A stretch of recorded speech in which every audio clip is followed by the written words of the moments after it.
Hello, today we're going to be looking at putting things into perspective, and I pray that these verses help to free you up by looking at the bigger picture in life. So it's in 2 Corinthians chapter 4 verses 16 to 18, which says, "So we do not lose heart. Though our outer self is wasting away, our inner self is being renewed day by day.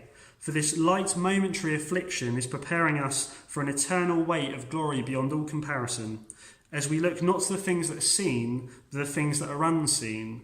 For the things that are seen are transient," which means temporary, "but the things that are unseen are eternal."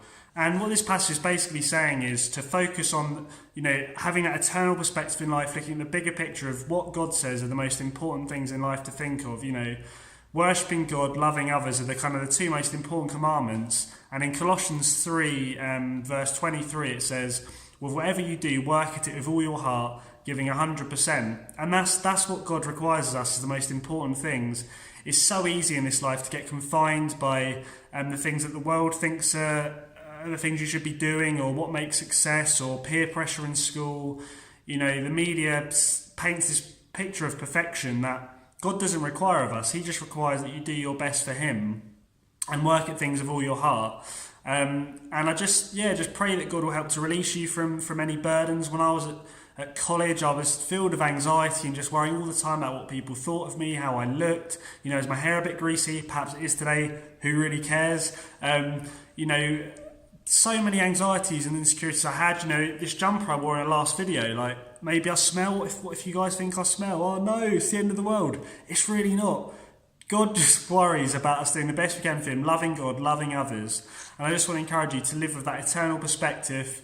The temporary things in this life can sometimes seem a lot bigger deal than they actually need to be. What am I going to eat today? Or how am I going to get on well with my friends at school? Or, are my teachers going to praise me if I give a good answer? Or, if I win that Fortnite game, or if I lose that game of FIFA and, throw my controller on the ground because I can't believe I've lost. Does it really matter? Probably not, no. God's given us these things in life to enjoy, but with a perspective where they're not, everything. They're not the be-all and the end-all.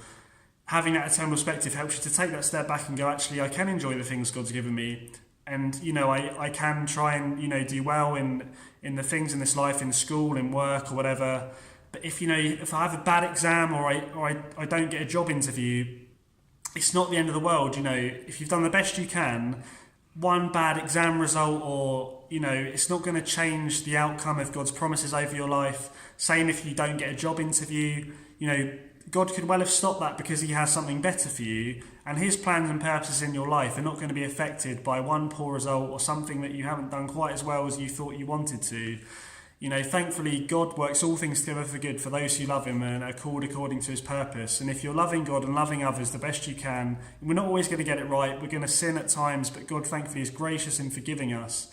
But if you're, just doing the best you can in life, sometimes just getting through the day is all God requires. It will just help to release you from those burdens that the world can put on you of this perfect picture of what makes success and what makes happiness. No, do the best you can, love God, love others, and God will free you to live a life that's fruitful for Him.